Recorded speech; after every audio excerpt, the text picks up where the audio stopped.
Insolite, inattendu, intrigant ou bien encore stupéfiant, ce sont les mystères de l'art de la Nouvelle-Aquitaine. La campagne charentaise et sa douceur proverbiale. L'été rieur cajole les meules de foin et donne à la nature des formes inattendues. J'emprunte un joli chemin et là, qu'est-ce que je vois?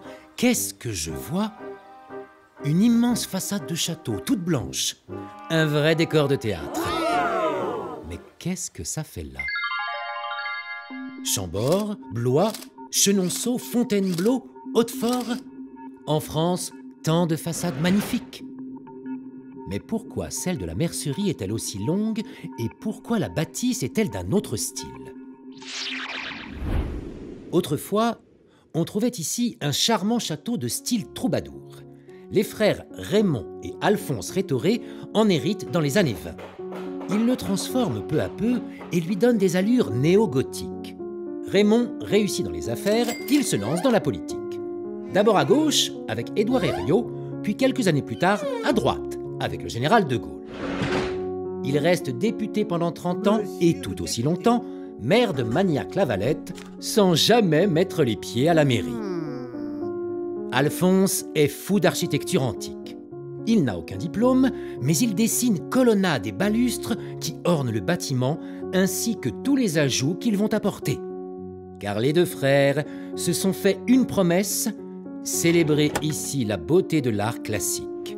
D'abord, l'architecture.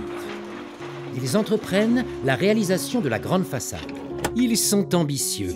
Ils citent le grand Trianon de Versailles.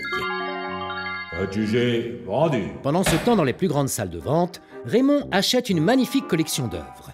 La mercerie s'embellit. Ils font alors fabriquer une extraordinaire série d'azuleros. 32 panneaux de 6 mètres de haut, rien n'est trop beau pour le château. Début 70, Raymond fait de mauvaises affaires. Sur le château, l'argent ruisselle de moins en moins et finit par se tarir. La façade n'est pas achevée. Alphonse meurt en 1983. Raymond lui crée une sépulture dans un des piliers du bâtiment. Peu de temps après, il disparaît à son tour. Le château dépérit. Des malfrats s'en emparent et le dépouillent.